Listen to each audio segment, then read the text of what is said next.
بسم الله الرحمن الرحيم الحمد لله رب العالمين اللهم صل على محمد وآل محمد السلام عليكم ورحمة الله وبركاته. Le deuxième pilier caché de Karbala se nomme l'imam Ali Zainul Abidin alayhi salam. L'imam Ali Zainul Abidin est le quatrième imam de l'islam.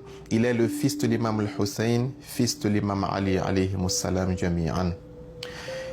Il était à Karbala, mais Dieu a fait qu'il soit blessé, selon certaines versions, avant l'arrivée du 10e jour, et cette blessure l'a empêché de participer au combat, et c'est ce qui a fait qu'il n'a pas été tué avec son père à Karbala.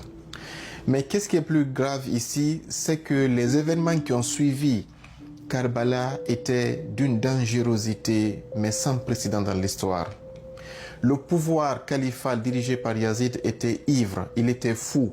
On va voir les actions qu'il a posées. Il a massacré la ville du prophète Médine et il est venu, il a massacré la ville d'Allah à la Mecque. Il a même brûlé la Kaaba. On verra ça tout à l'heure. Donc le contexte était tellement grave que le fait d'avoir tué Hussein était petit pour Yazid. Il a envoyé, parce que quand il a tué Hussein, il y a eu des répercussions. Des gens ont voulu faire des grèves un peu partout, ce qu'on appelle les médecins après la mort. Quand l'imam Hussein leur demandait de venir l'aider à Karbala, ils ont refusé. Maintenant qu'ils ont vu ce qui est arrivé à l'imam Hussein, ils ont commencé à dire non, on ne veut plus de Yazid, il faut qu'il s'en aille. Et Yazid les a matés d'une manière pire que ce qu'il a fait à Karbala. Ça, on y reviendra. Parallèlement au pouvoir, il y avait des petits groupuscules à gauche et à droite qui voulaient d'abord venger l'imam al-Hussein, mais d'autres aussi voulaient conquérir le califat, donc ils voulaient combattre Yazid, comme Abdullah ibn Hanzala, Abdullah ibn Zubayr et d'autres personnes.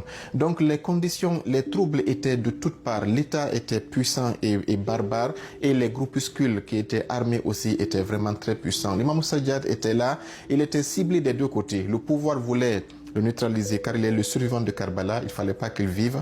Et les groupuscules qui voulaient le califat, vous le voyez comme étant un rival et donc voulaient l'éliminer aussi. Et ceux qui voulaient venger Hussein voulaient aussi qu'il soit leur parrain. Donc il était tiraillé entre tous ces troubles-là.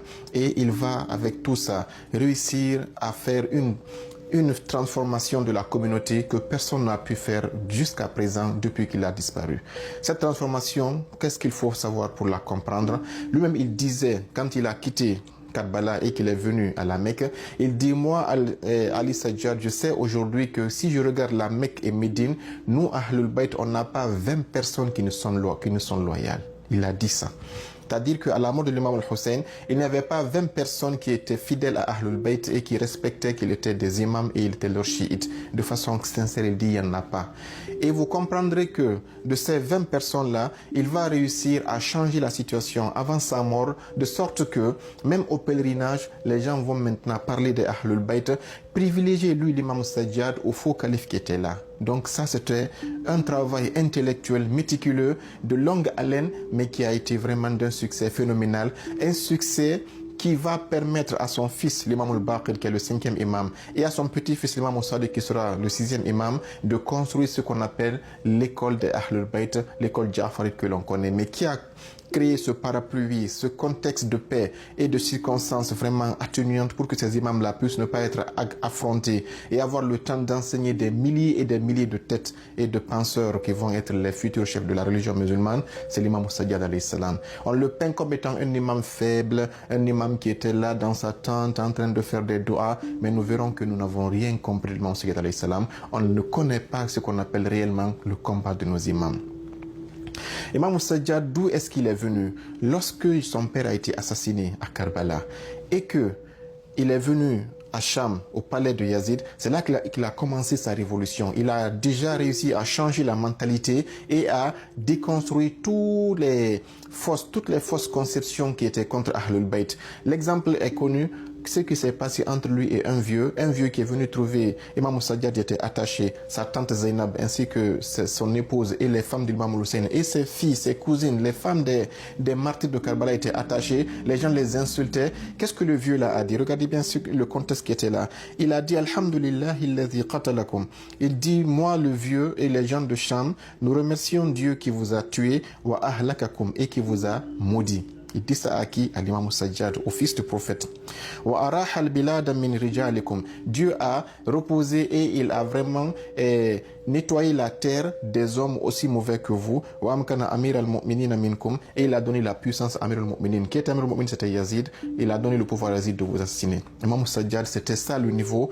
Comment Ahlul Bayt était vu à l'époque où il prenait le pouvoir. Vous comprenez un peu? Ahlul Bayt était insulté et Yazid était vu comme étant Amir al-Mu'minin, le représentant de Dieu sur la terre, Yazid. Et Imam Ali était vu comme étant le fils du rebelle qui s'appelle Hussein, qui a été tué à Karbala. Donc voilà le contexte dans lequel Imam Sajjad a pris les rênes du pouvoir.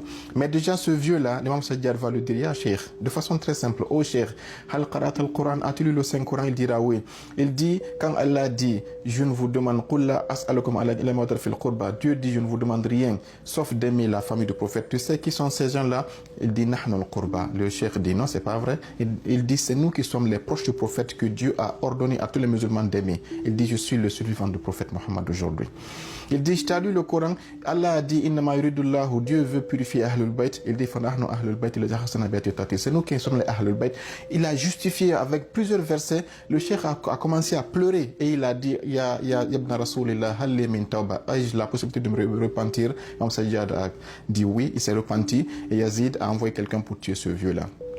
Pourquoi? Pour tuer ce qu'on appelle la première révolution de l'imam Sajjad. Et après, il invite toutes ces personnes au palais Yazid et l'imam Sajjad commence à dire, je demande la parole. Mais les gens disent, un rebelle ne doit pas parler au palais devant le chef, devant le calife du prophète.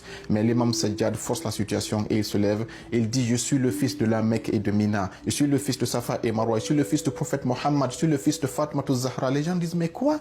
C'est les fils de Fatima qu'on enchaîne comme ça parce que Yazid avait propagé dans tout l'empire que c'était des rebelles, des mécréants qu'il a combattus. Et là, les troubles ont commencé. Yazid a compris que ça n'allait pas réussir. Il a dit à son muezzin, ô Muazzin, lève-toi et fais le azan. Imam Sajjad s'est calmé, parce qu'il faut respecter la parole d'Allah. Mais quand le muezzin est arrivé, Ashhadu anna Muhammadan Rasulullah, dans l'azan, Imam Sajjad a dit, ya Yazid, oh Yazid, ce que ton muezzin a dit là, ce Muhammad dont ton muezzin dit qu'il est témoin qu'il est le prophète de Dieu, Haza Muhammadun jadduka am jaddi.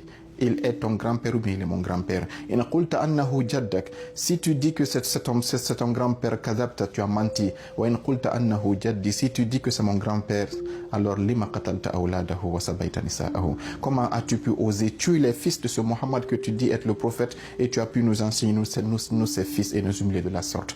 Ça a tremblé tout le palais, ça a déstabilisé Yazid et ça a fini par troubler tout le monde et les gens ont commencé à se lever et à contester Yazid.